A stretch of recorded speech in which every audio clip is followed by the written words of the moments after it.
பேங்க்ல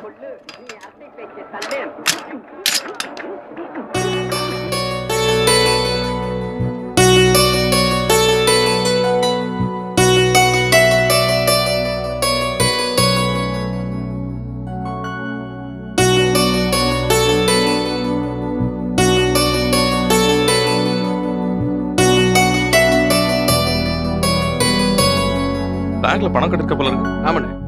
எந்த பணம்டா? முத்து traders balance நின்னுச்சுல, அது வசூல் ஆயிடுச்சு. பரவாயில்லையே, அவன் சரியான ஜவு பாட்டியாச்சா? கொடுக்காமல பின்ன தினமும் கடை திறந்தவன காலையில போய் நின்றுவல, தொந்தரவு தாங்காமையே பணத்தை கொடுத்துட்டான். அப்புறம் அந்த விசாலாட்சி ஏஜென்சிஸ்ல உருளைக்கிழங்கு கேட்டிருந்தாங்களே, அது நாளையில இருந்து ரெகுலர் அனுப்புறதுக்கு ஏற்பாடு பண்ணியாச்சு. அட்வான்ஸ் காலையில வாங்கிடலாம். சரக்கு ஏதோ பேலன்ஸ் நிக்கலையே? எதுவுமே கிடையாது. 5 மணி ஆனா எல்லாம் காலி ஆயிடும். என்ன ரெண்டே வேலை தான், வசூல் பண்ண வேண்டியது, லோட் அனுப்ப வேண்டியது, அவ்வளவுதான். ரொம்ப சந்தோஷமா இருக்குப்பா. நான் இல்லாத நேரத்துல கடையை நல்லா பாத்துக்கிற அளவுக்கு நீ வந்துட்ட. இல்லைன்னா இந்த நேரம் நடந்த பிரச்சனைக்கு பிசினஸே காலியா இருக்கும். நல்ல வேளை நீ வந்து உட்காந்துட்ட. விடுங்கண்ணே, எதுவும் நடக்கூடாதெல்லாம் நடந்து போச்சு. நாம சமாளிச்சிடலாண்ணே. ஆமா, நீ அந்த ரமேஷை செருப்பால அடிச்சாம? உங்களுக்கு யார் சொன்னது? பப்ளிக்ல போட்டு அடிச்சிருக்க, அது எப்படி எனக்கு தெரியாம போயிடும்? ஏண்டா, எனக்கு தெரியறது முக்கியம் இல்ல, நீ ஏண்டா போய் அவனை அடிக்கணும்? நான் தான் படிக்காதவன், நீ படிச்சவன், டீசென்ட்னு பேர் வேற வாங்கியிருக்க. ஏண்டா ரோட்ல சண்டை போடுற? அவன் பேசுனது கேட்டு என்னால கண்ட்ரோல் பண்ணிட்டு இருக்க முடியலண்ணே. இந்த மட்டும் அடிச்சதோட விட்டேன்னு சந்தோஷப்படுங்க. செல்வம், அவன் அடிச்சு என்ன ஆக போகுது? தப்பு நிர்மலா மேல.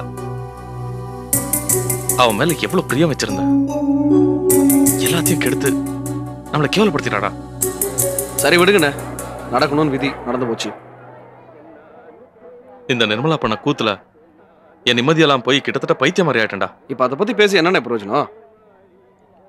அது மட்டும் இல்லடா, இந்த பிரச்சனைல இன்னொரு விஷயம் மறந்து போச்சு. ஒண்ணும் இல்லடா, உனக்கும் லீலாவுக்கும் கல்யாணம் பண்ற சம்பந்தமா சிதம்பரம் மாமா கிட்ட பேசலான்னு இருந்தேன். அது முடியாம போச்சு.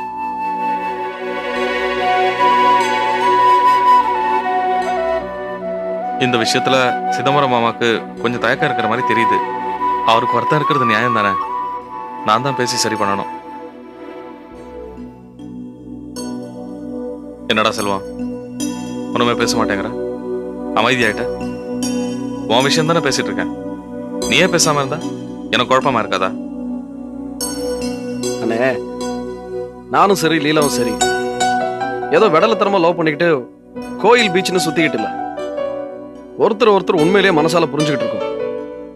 நான் ஸ்ட்ராங்கா தானே இருக்கேன். அம்மா தான் வழக்கம் போல இந்த விஷயத்துல என்ன புரிஞ்சுக்கல. ஏதோ தேவையில்லாத எண்ணங்களை எல்லாம் மனசுல வளர்த்துக்கிட்டு இருக்காங்க அம்மா. நான் அதை கூட பெருசா எடுத்துக்கலண்ணே. எனக்கு என்னன்னா, சிதம்பரம் மாமா கூட இதுல ஒரு குழப்பத்திலே இருக்காரு. எது சரி எது தவறுன்னு ஒரு தெளிவு இல்லை அவர்கிட்ட. என்ன பண்ணலாங்கிற? என்னென்ன பண்ண முடியும்? பெரியவங்க நம்மளை புரிஞ்சுக்கலன்னா நாம நம்மளை தான் நம்பி ஆகணும். என்னை பொறுத்த வரைக்கும் லீலா ஸ்ட்ராங்கா இருப்பா. எனக்கு நம்பிக்கை இருக்கு, இது நல்லபடி நடக்கும் நம்பிக்கை இருக்கு. கவலைப்படாத, நான் உங்க 2 பேருக்கும் சப்போர்ட் பண்றேன். நீ ஆகட்டும் லீலா ஆகட்டும், மனசுல எந்த ஒளிவு மறைவு இல்லாம பேசுறீங்க. உங்களுக்கு நல்லதுதான் நடக்கும், கவலைப்படாத. ரொம்ப சந்தோஷம்.